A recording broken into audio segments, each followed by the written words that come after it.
Baca sepintas atau baca lengkap? Ya, sama. Dari dulu begitu juga, saya juga begitu. Minta disuap. Oke lah, kalau gitu. Nah, ini minor surgery itu kita belajar nanti tentang bagaimana kita menjahit luka. Mulai dari apa-apa instrumen atau alat yang kita perlukan, kemudian bahan-bahan yang diperlukan, kemudian pengenalan jenis-jenis luka, terus apa lagi ya, jahit menjahit, jenis-jenis jahitan sama simpul, nah gitu. Mungkin ada yang sudah tahu, beberapa alat yang kita perlukan untuk minor surgery atau pembedahan minor. Itu sebenarnya cuma butuh beberapa alat sederhana saja. Nah, apa? Pinset. Oke, ada pinset. Ini ada dua macam pinset. Ada yang chirurgis yang kayak begini, ada giginya. Ada yang ada ulur-ulurnya, itu pinset anatomis, ya. Ini pinset. Ada ruangan yang ber-AC kan? Ini nih.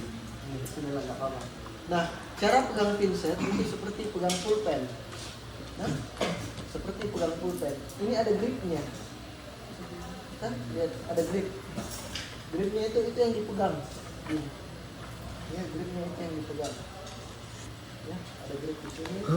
Itu pinset itu adalah perpanjangan jari telunjuk dan jempol. Jadi itu yang ditaruh di sini. Nggak boleh dibawa begini, kalau dibawa nggak stabil ya. Ya, sesuai dengan gripnya. Pegang seperti pulpen, bukan kayak begini. Ya, atau mungkin ada yang pegang pulpen begini ya. Hah? Mungkin pegang begini. Ya, ini perpanjangan dari jempol dan telunjuk. Oke, apa lagi yang ditahu? Needle holder. Needle holder. Nah, needle holder sini. Yang mana needle holder sini?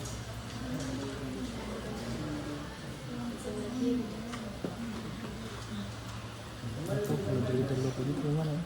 Terusnya lebih kecil. Dalamnya ada garisnya, dalamnya dua ada garisnya.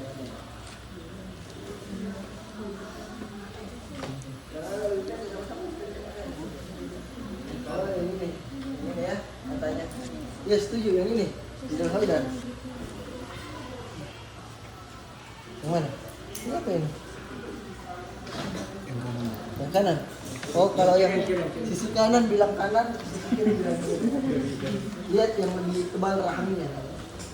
Mana lebih tebal rahangnya? Sebelah kanan. Kira. Itu needle holder. Biar pegangannya kuat. Dia megang jarum.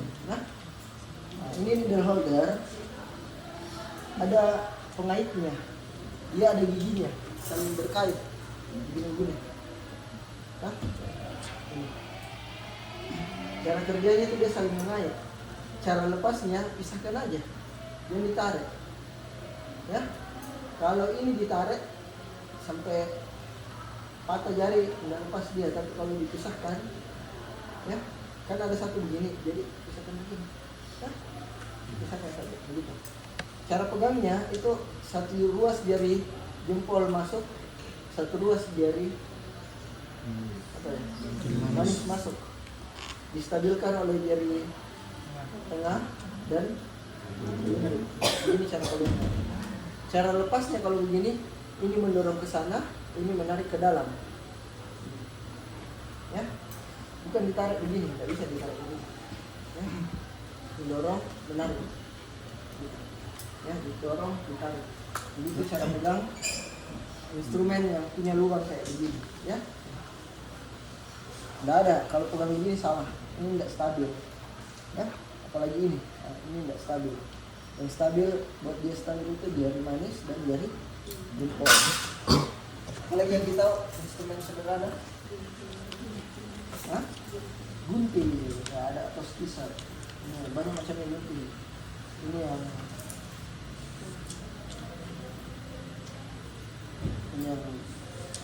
bagian ujungnya yang biasanya kita gunakan untuk benar, ya. Cara pegangnya sama, cuma satu ruas yang masuk. Ya. Semua yang ada lubang-lubangnya begini, cara pegangnya kayak begini. Ini nggak usah didorong kan, tadi di pengait ini. Nah, buka-buka saja. Apalagi yang kita tahu? Apa? Gunting jaringan, gunting benang sama semua. Ini sebenarnya gunting kasar ini. Nah, ini bukan gunting jaringan, ini gunting kasar. Ini gunting benang, dua-dua gunting benang. Gunting jaringan itu tumpul dua-duanya ya. Ini ada pengaitnya begini untuk masuk benang di situ. Ya. Apalagi yang kita Klem panjang yang pendek. Apa fungsinya klem? Untuk menjepit jaringan. Ada yang kita sebut sebagai arterial klem atau klem muskuler juga. Ya, ada di sini. Ininya runcing begini juga, tapi dia bengkok kayak mosquito, kayak nyamuk ya. Oke, apa lagi yang perlu diketahui? Apa bahan yang digunakan? Ya? Jarum needle and thread. Apa? Apa? Apa bahan yang digunakan? Apa pedgan? Benang dan Ya. jarum. Benang itu secara umum ada dua macam. Ada yang kita sebut absorbable, suture, atau dan non absorbable. Nah, banyak macamnya. Itu. Untuk mengetahui apakah absorbable atau non absorbable, itu di benang itu ada keterangannya semua. Nah, kayak gini. Dia kasih tahu catgut chromic. Ya. Dia bilang sterile surgical suture with needle. Jadi benangnya sudah sepaket dengan jarumnya. Terus dia bilang absorbable surgical suture, ya, sudah steril dengan jarumnya ukurannya begini, ya, setengah lingkaran 32 mm, setengah lingkaran ada di situ. Ya. Ini dia. Ada semua di situ nih. Ya, toh? Setengah lingkaran, kemudian ada curve cutting, artinya dia merobek tajam sekali nih. Ada yang circle, rounded, yang bulat. Di mana dilihat di sini ini ada segitiga. Di situ ada segitiga, itu namanya curve cutting. Dia tajam dan merobek. Kalau yang kayak begini, ya. Kemudian apa lagi ya? Ukurannya USP, ya. Ini 30 itu ukuran kecil. Dia 0, 1, 2. Itu 1, 2 yang paling besar. 0, 2 per 0, 3 0, 4 0, 5 0 sampai 10 0. Itu semakin ke sana semakin kecil.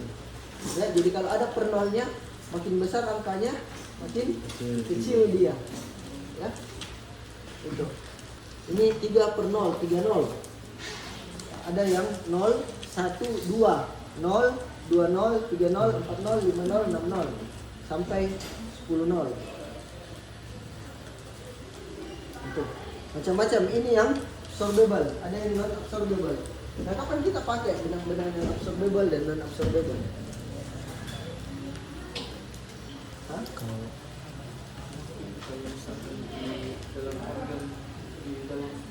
Dalam apa? Misalnya di dalam abdomen misalkan pakai absorbable, dan mungkin ditarik lagi ini. Ya, jadi benang yang non absorbable itu benang-benang di bawah kulit, ya. Kalau kita mau ikat jaringan lunak di bawah kulit, kita pakai yang non absorbable karena betul tadi nggak mungkin kita mau cabut lagi, buka lagi. Apa sih sebenarnya itu absorbable? Tahu nggak? Apa? bisa Bagaimana dia diserap? hancur, Bagaimana dia diserap? difagosit, Ada yang tahu? terurai ya. Bagaimana dia diserap?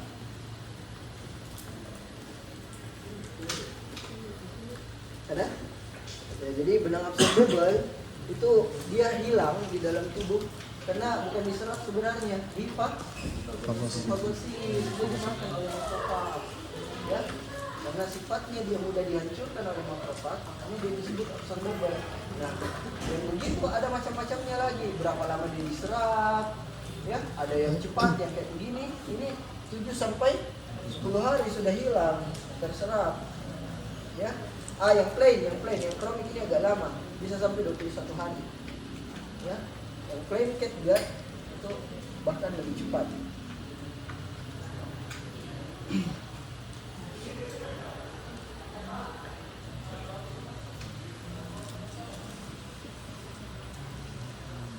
Ada yang mau ditanya sampai sini? Ada yang mau ditanyakan? Nah, apa lagi ya? Apa? Tanya. Udah belum? Oke. Saya mau ajarkan lagi. Ada sebenarnya gagal pisau nggak muncul di sini, ya.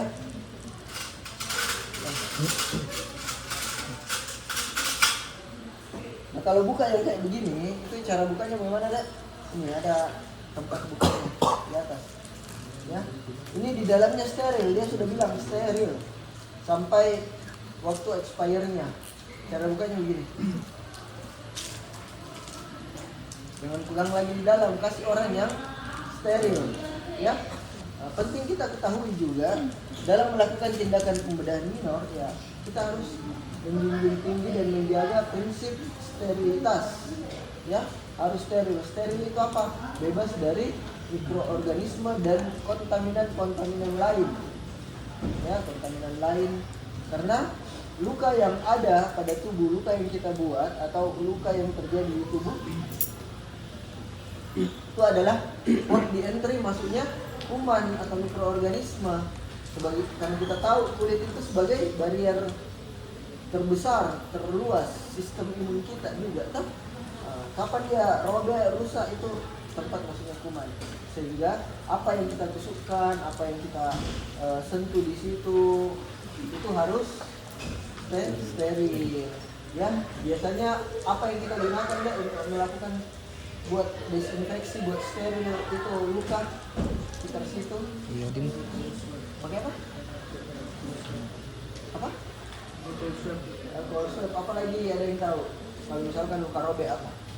Iodin. Pakai? Disinfektan iodin. Iodin. Popidin, iodin berapa persen? 10%. Ya, popidin, iodin 10%. Oke, popidin, iodin 10%. Apalagi yang bisa digunakan? Alkohol tadi 70%. Ya, alkohol dengan kadar 70%. Kemudian kalau mau sterilkan alat, diapain? Bisa di autoclave. Apalagi? Juga kita pakai alkohol itu secara lama.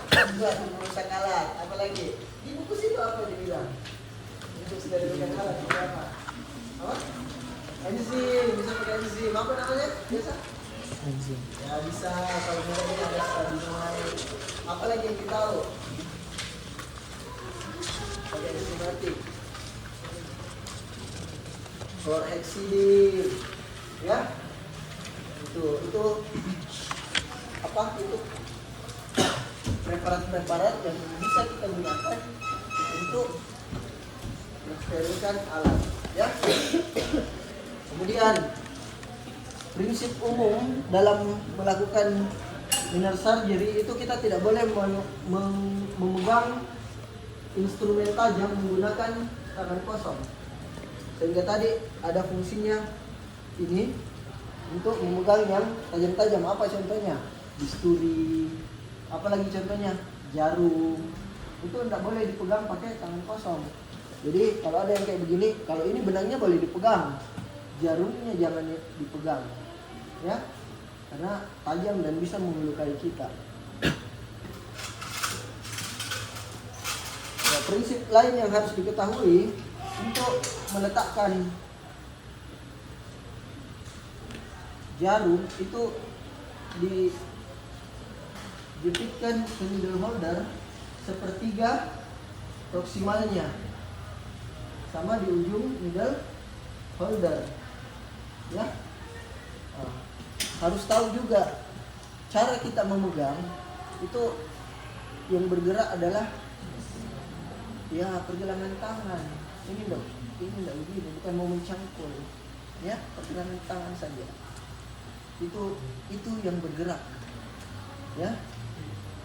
Mau dia forehand bisa, terserah. Tangan itu mau pegang needle holder juga begini boleh, Ya, tidak harus dalam sini.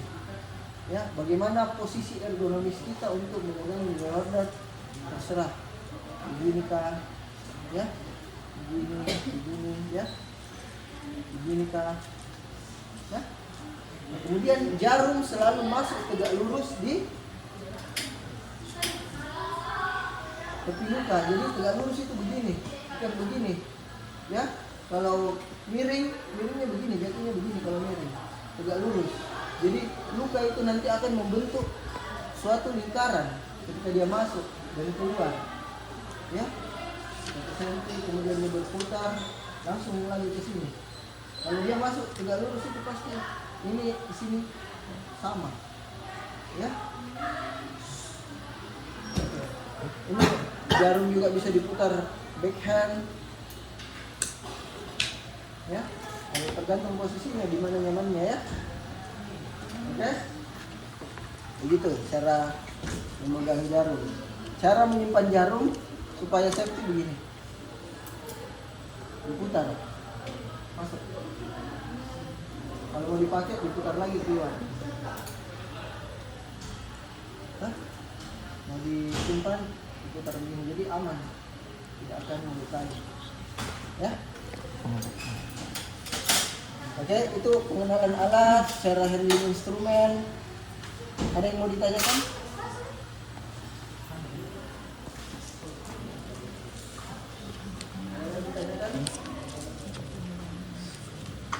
Ini kan bahas yang dibuka. Ada?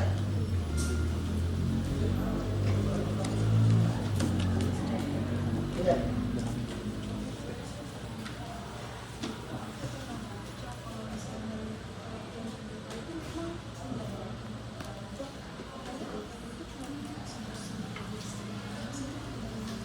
Nah, jadi begini. Pertama, alkohol itu sifatnya iritan. Iritan itu pedis. Mau alkohol, mau betadine itu iritan. Dia sifatnya merusak jaringan yang dia kena. Bukan merusak sih, merangsek, membuat sensasi nyeri pada jaringan yang dia kena. Jadi bukan tidak boleh, tapi sebaiknya jangan pakai alkohol karena yang di dalam itu pasti akan nyeri. Kalau apalagi tidak dibius. Sedikit dari less pain itu pakai propidiniodin. Bisa, tapi pasien bakal nyeri. Kemudian ya tadi dia cerita luka apa saja yang kita tahu? Apa? Fulus apa? Pernah dengar kan?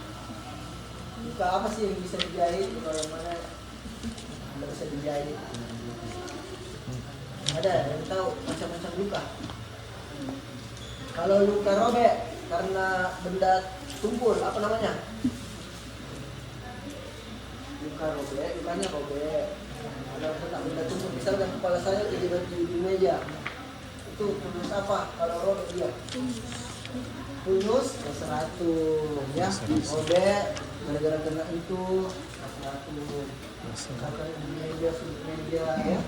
Nah, kalau misalkan saya lagi iris bawang robek, nah apa itu? Luka apa itu? Saya lagi iris bawang, di mana robek? Fulus apa? Apa?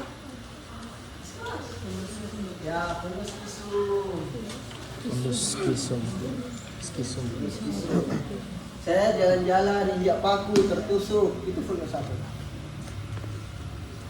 Fulus apa?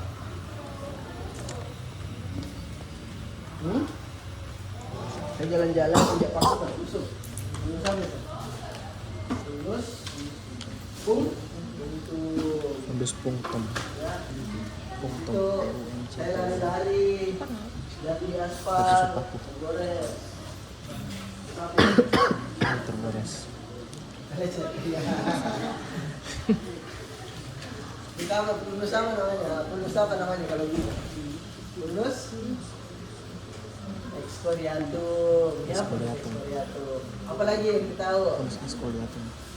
Nah, apa tujuan kita menjahit luka? Kita menjahit luka. Oke, definisi luka dulu. Sorry, definisi luka apa?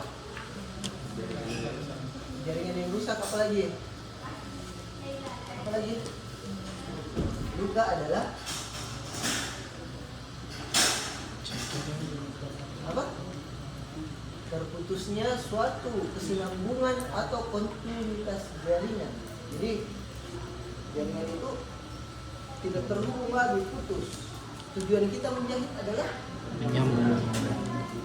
mempertemukan, ya, mempertemukan tepi luka yang terputus tadi. Jadi kita pertemukan. Bagaimana dia bisa sembuh? Ada namanya fase wound healing.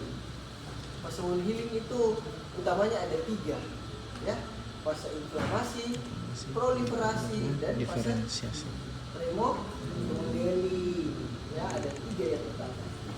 Nah, tujuan kita menjahit, kita menjaga jaringan itu ketika dia memperbaiki dirinya, dia sampai ke fase proliferasi, sampai jaringan dibuat, jaringan-jaringan ikatnya muncul, saling mengikat, sudah tidak berpisah. Itu tujuan menjahit, menjaga kontinuitas jaringan sampai dia melakukan proses wound healing yang namanya proses proliferasi. Ya, itu tujuan kita menjahit. Ingat, apa faktor yang mempengaruhi penyembuhan luka? Yang utama adalah faktor vaskularisasi. Ada aliran darah ke situ yang cukup, sehingga apa yang harus diperhatikan ketika kita menjahit? Tidak boleh terlalu ketat karena akan mematikan pembuluh darah di situ, dan tidak boleh terlalu longgar. Kalau longgar, apa yang tadi mau ketemu? Ya, harus watertight namanya. Ya, rapat-rapatnya air. Ya, tidak boleh terlalu, tidak boleh tension.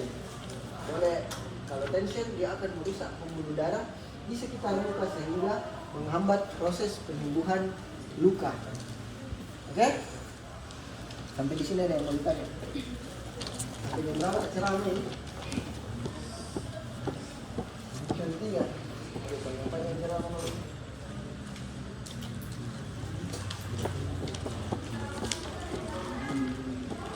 Ada yang mau ditanya?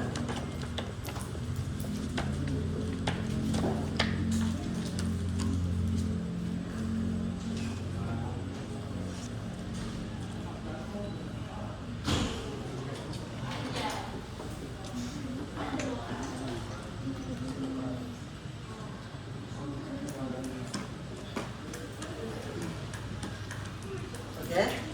Nah, kita masuk ke prosedur. Aduh, saya lupa. Supaya kalau kita menjahit tidak nyeri, ya, kita harus pakai yang namanya Anestesi. ya lokal anestesi. Anestesi. Ada beberapa macam lokal jenis anestesi. Yang pertama lokal anestesi, ya, infiltrasi di sekitar luka. Yang kedua blok anestesi. Yang ketiga regional anestesi, ya. Yang keempat adalah general anestesi, ya. Kalau lokal anestesi, misalkan ada apa namanya, ada robek di sini mau dijahit, ya di pinggir-pinggir luka aja kita kasihkan obat anestesi, misalkan pakai lidocaine, ya. Itu tepi luka, infiltrasi tepinya. Kalau blok di mana? Kalau misalkan ada di sini. Di atas.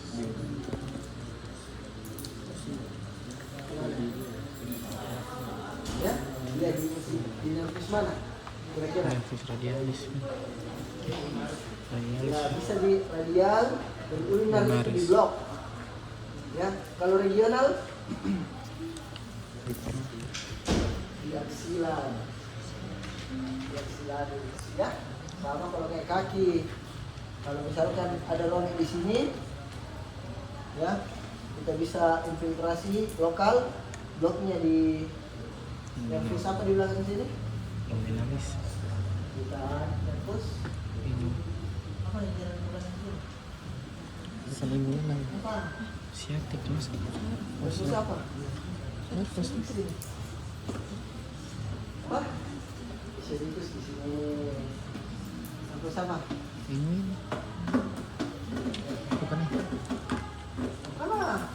Siatik. Lupa? Siatik. Siatik. Mana siapa yang jawab siatik tadi? Ya, nanti siatik. Itu yang di blok, ya. Kalau regionalnya, ya di blok spinal ke bawah, ya, lumbar ke bawah, ya. Sini keluar Itu kayak di sini. tujuan anestesi. Anestesi itu apa sih? Bagaimana cara kerjanya nih obat-obat anestesi kah? Betul. Tahu bagaimana cara kerjanya? Ini kan masih belajar biomedik. Kira-kira lidocaine itu kok bisa orang kalau sudah disuntik lidocaine tidak ada rasanya kan? Tidak ada rasanya. Lidocaine obat apa sih? Inhibitor. Obat apa lidocaine? Obat anestesi, obat apa lagi terutama? Sudah pernah belajar kardiovaskular? Sudah lewat blok kardiovaskular? Pelmas otot. Iya, ini dipakai juga di obat jantung. Pelmas nasi. Ini obat Pelmas otot. kerjanya. Oh, Pernah tahu nggak? Oke, penghantaran impuls saraf itu lewat proses apa? Apa? Impuls polarisasi. saraf, ingat nggak? Lewat Polarisasi. proses apa? Pompa, Natrium. natrium. Kalium. Supaya dia bisa hantarkan impuls. Lupa. Buset. Sama di jantung juga begitu. Nah, dia menghambat pompa NAK sehingga ketika dia tidak bisa menerima sensor, tidak bisa menerima impuls dan menghantarkan impuls. Makanya biar diapai kalau sudah di anestesi lokal dia tidak akan terasa. Pada jantung pasien-pasien atrial fibrillasi ringan sekali, ya, atau aritmia itu pakai lidocaine karena terlalu kencang dihambat pompanya. Seperti itu, ya. Oke. Kita masuk ke prosedurnya, ya. Nah, ingat selalu yang pertama tadi prinsip sterilitas ya, juga dijaga pakai handscoon. Handscoon itu idealnya yang steril, bukan yang kayak gini. Ini karena dipakai belajar. Ini kita pakai yang disposable, non steril, ya. Selalu melakukan inform consent ke pasien. Itu yang paling utama, ya, inform consent. Pertama, perkenalkan nama, saya Dr. Arif, bekerja di IGD pada saat ini, Bapak. Karena saya lihat ada luka di tangan Bapak karena kena ini, ya. Saya izin mau lakukan penanganan untuk lukanya Bapak. Kita nanti mau lakukan penjahitan, mungkin ada beberapa jahitan biar tidak sakit saat dijahit. Kita akan lakukan pembiusan atau anestesi tapi secara lokal, Bapak, ya. Nah, minta persetujuannya setelah dijelaskan. Apa Bapak setuju? Selalu begitu prinsipnya profesionalisme. Apa Bapak setuju? Ya. Kalau setuju, sudah lakukan. Yang pertama, siapkan alat dan bahan yang akan digunakan.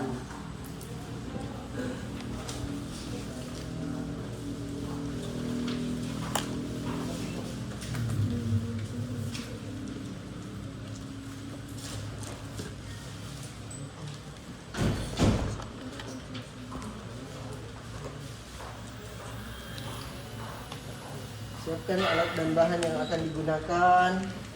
Kemudian lakukan desinfeksi. Sebelum desinfeksi apa? Cuci tangan dulu, tak? Kita cuci tangan. Gunakan handscoon steril. Ya, kita cuci tangan bisa dengan hand rub atau hand scrub. 6 langkah WHO toh. Telapak tangan, ya. Kemudian punggung tangan, ya. Apa itu? Kenapa? Oh, keluar asing. Ini kan di dalam sini. Kenapa enggak di dalam sini? Oh, enggak cukup lagi. Di sini bisa juga. Oh, bisa dikasih nyala. Baru dingin ya? Punggung tangan, ya. Habis itu setelah jari, setelah itu gerakan mengunci, setelah itu jempol, ya, ujung-ujung jari, Hah? Setelah itu pergelangan tangan sampai siku ya kalau kita pakai jas. Kalau tidak sampai situ saja pergelangan tangan.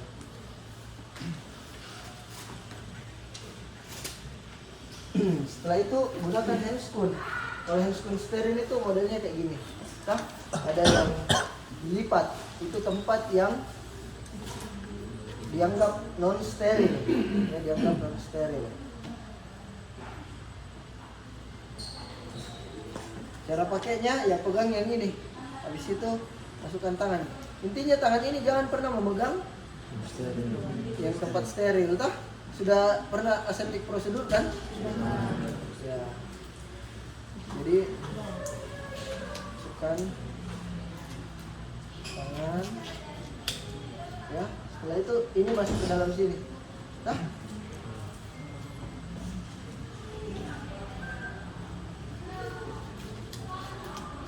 Nah, ini sudah boleh pegang karena sama-sama steril. Lepaskan. Setelah itu apa lagi dia minta? Kita bersihkan area kerja ya. Tangan yang ini kita idealnya pakai povidin iodin tadi tuh. Nah, pakai kasa steril ini asisten yang dibakar ya. Karena kita steril, kita cuma boleh memegang isi dalamnya, tidak boleh memegang luarannya. Ya, jadi dibukakan sama asisten begini. Nah, operator ambil boleh pakai pinset.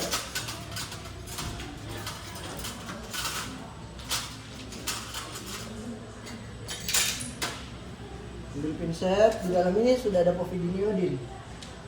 Ya. Ini povidin iodin. Nah. Setelah itu prinsip sterilisasi itu membersihkan dari dalam ke luar, ya. Jadi kalau ini lukanya kita bersihkan dari dalam keluar. Kayak gini. Tengah luka, habis itu semakin ke sana semakin ke luar. Itu untuk membuat lapangan operasi. Area operasi atau area kerja. Nah, setelah itu ini dibuang ya. Dibuang. Lalu ini duknya duk steril juga, diambil di tempat steril. Jadi pasangnya secara steril juga. Nah, ini adalah gunanya untuk melokalisir area kerja, ya, supaya tidak kesana kemari, tidak nanti juga benang tidak jatuh kemana-mana, jatuhnya di duk kalau kita kerja. Nah, setelah itu kita melakukan anestesi lokal. Ya, kita minta lidokain juga sama asistennya, ya. Nah, setelah berisi lidokain, caranya itu infiltrasi dari tepi luka, ya. Tepi luka itu di sudutnya kita masuk di sini. Sudut luka itu kita tusuk berapa derajat, Dek? Sekitar 30 sampai 45 derajat, bevelnya ke atas. Itu infiltrasi di subkutis. Masuk sedikit, aspirasi, dorong masukkan 0,5 mili, ambil itu dorong lagi ke depan, aspirasi, dorong ke depan lagi, aspirasi, dorong sampai mentok, ya, aspirasi, dorong. Kalau dulu caranya dorong 1 kali panjang, semprot-semprot sambil tarik, ya. Sekarang anjurannya adalah sedikit-sedikit, dorong. Setelah itu sampai di ujungnya tadi ini jarum, kita tandai di sini, kita masuk lagi di situ. Atau bisa juga dari tepi sini. Jangan, sehingga nanti kita pada saat habis dari sini kita tidak lepas jarum. Karena sensasi tusukan pertama itu yang sakit. Di dalam tidak, Ji.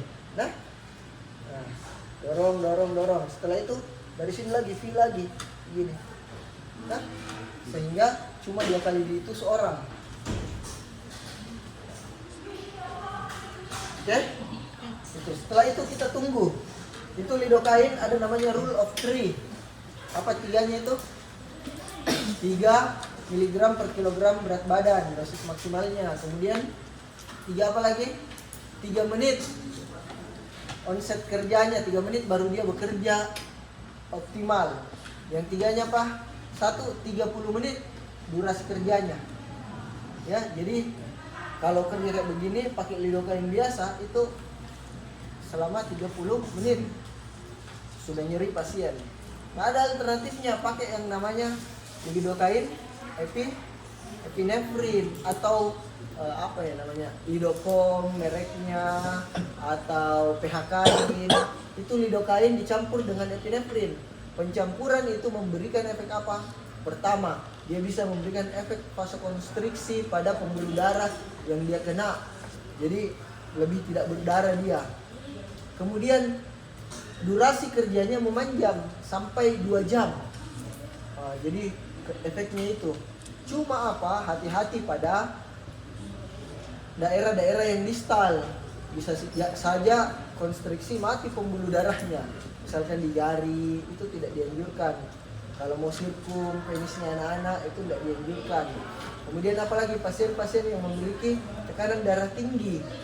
Kenapa dia membuat vasokonstriksi? Bukan cuma di sini, efeknya hampir ke semua, akan meningkatkan tekanan darah pasien, ya. Gitu. Nah, setelah tadi 3 menit, apalagi dilakukan? Ambil benang, ya. Ini tadi benang. Nah, benang ini kalau sudah kita terima begini steril, cara bukanya ini ada, ya, kayak buka Citos atau Taro. Ada anunya pembukanya. Aduh, ada lagi. Dapat hadiah uang di Citos. Nah, ini ada lagi, ya, dibuka.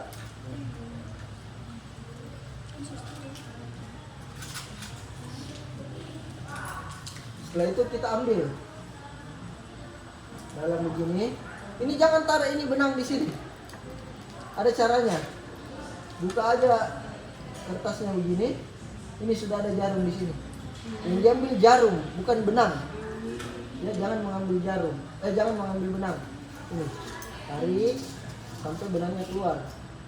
Nah, ini sudah aman kalau begini, sudah terbuka semua. Kalau ambil benang bisa terlilit-lilit tadi, bisa tersimpul di tengah. Nah, setelah itu kita atur posisi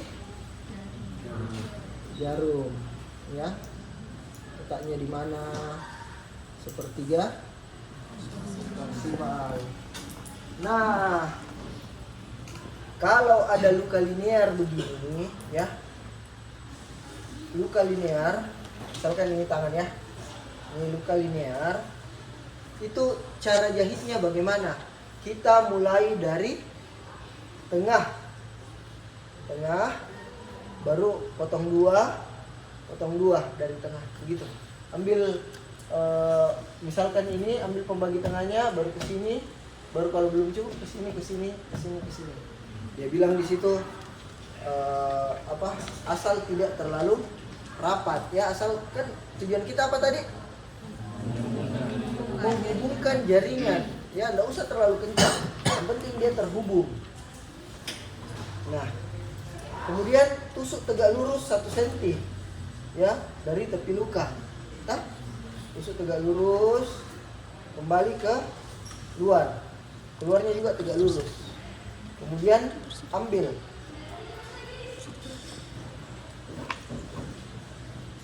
ya. Ini benang sudah boleh dipegang, ditarik, ya. Saya keluarkan ini, ini mengganggu penglihatan.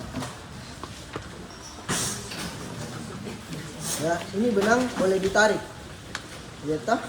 1 cm dari tepi luka, ambil dari tengah. Tengah baru potong 2 nanti. Nanti di sini lagi. Nah, caranya itu letakkan ini di tengah luka ini. Ya, di tengah. Habis itu 1, 2. Ini sargen knot. Pegang ujungnya. Yang ditarik adalah yang ini, yang panjang. Yang pendek diam. Ini. Begini saja, pertemukan. Jangan dikencangkan begini sampai dia lari tak turun begini.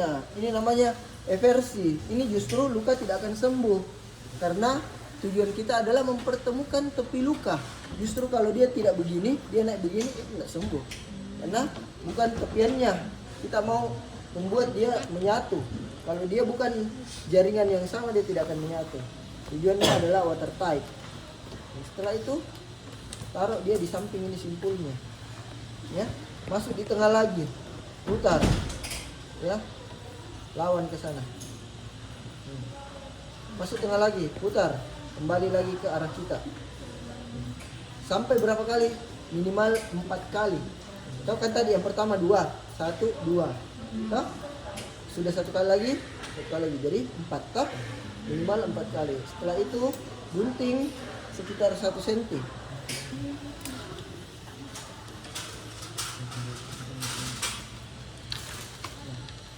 Gunting sekitar 1 cm, ujungnya saja, gitu ya. Nah, setelah itu ambil lagi. Ini benang tidak apa-apa dipegang, asal jangan pegang ya jarum. Ya, ini mau pegang begini juga boleh. Masuk, jadi ambil tengahnya lagi. Ini kan belum ketemu tuh jaringannya tuh. Nah, masuk 1 cm, turun, habis itu keluar ke sana. Bisa juga ini kalau sulit begitu keluar dulu di sini. Keluar di sini, tapi kalau menyatu dulu gini bisa langsung keluar, ya. Situ buka, potong sedikit, ambil pakai ini. Jangan pegang ujung jarum pakai ini, bisa jadi tumpul. Pegangnya tepiannya begini. Ambil, tahan di sini. Lihat lagi cara simpul. Di tengah 1, 2.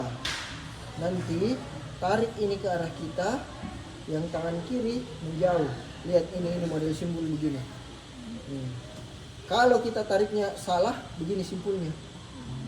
Nah, tidak bisa dia, jadi terganggu, ya. Ini jadinya begini, sehingga kita bisa simpul, pertemukan saja, baru taruh di pinggir begini lagi.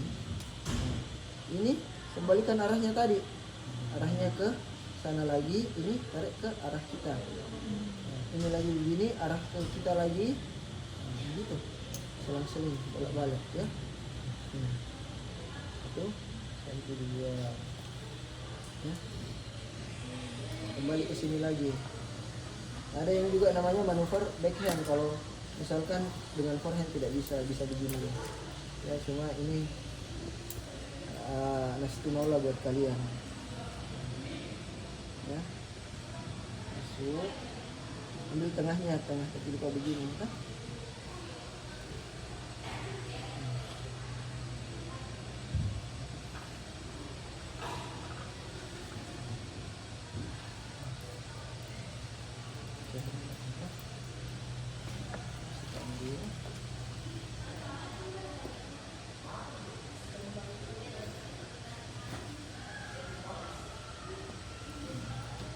Caranya taruh tengah, putar 2 kali, 1, 2.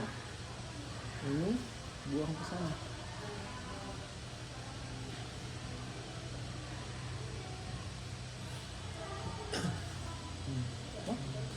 Simpulnya gitu. Dibuang ke sana, lawan arahnya di situ, ke sini. Ya.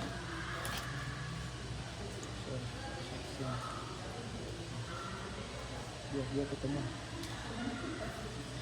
Di situ kembalikan arahnya, angkat dia ke sana.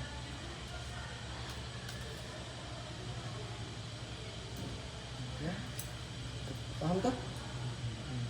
Nggak boleh terlalu longgar, nggak boleh terlalu ketat, asal kembali begini, ini jaringnya. Ya, apa bedanya kalau misalkan ini kan fulnus kisum, kalau ternyata kita mengiris bentuknya oval, ya.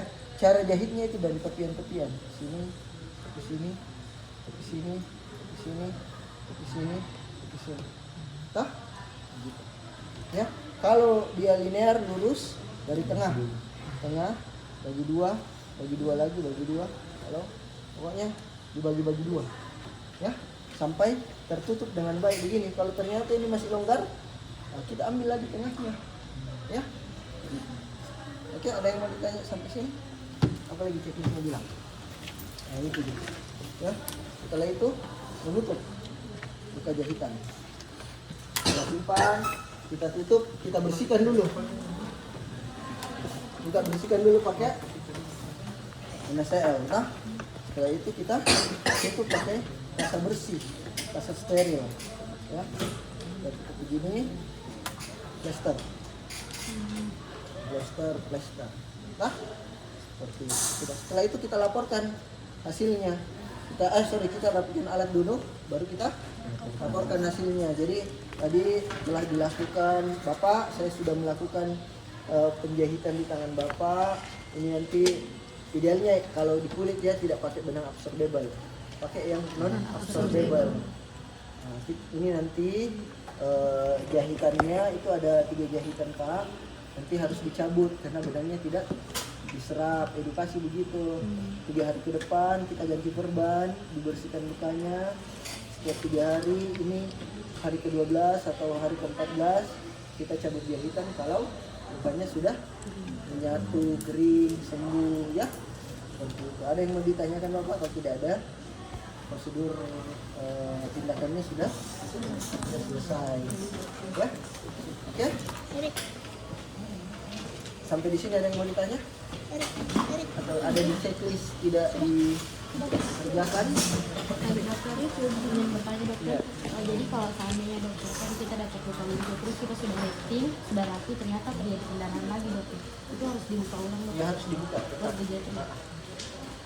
Kalau misalkan di bawah kulit, minor surgery itu kan batasnya dari kulit sampai subkutis. Jadi kalau dapat otot yang robek tidak bisa dijahit, dibebat tekan saja, ya. Karena itu memerlukan keterampilan khusus juga kalau untuk menjahit otot, fascia, ya, atau pembuluh darah yang robek, bebat tekan saja. Bebat tekan itu ya pakai kasa. Kalau ada kasa tebal-tebal, kasih NaCl, lembabkan, tekan, baru pakaikan elastik perban atau kasa gulung, kuat-kuat di situ. Tapi perhatikan lagi NVD-nya, distal vaskularisasinya. Jangan sampai gara-gara kita bebat tidak ada aliran darah ke sini, ya. Itu yang dijaga. Lihat CRT-nya, capillary refill time, cepat enggak, aman enggak bebatan kita. Kalau aman ya sudah, kalau tidak aman berarti longgarkan, ya. Gitu. Kalau ada yang berdarah tidak bisa dikontrol, ya sudah buat tekan saja jalannya, ya. Oke, ada pertanyaan lagi nggak? Kalau sebatas subkutis masih berdarah sudah dijahit, ya buka baru jahit lagi, jangan tambal-tambal, nggak boleh menambal, ya. Ada yang mau ditanya? Kalau tidak ada, boleh kalian coba-coba, ya. Silakan. Silakan handling instrumen dulu, belajar. Ada yang ditanyakan, tanyakan, ya. Silakan.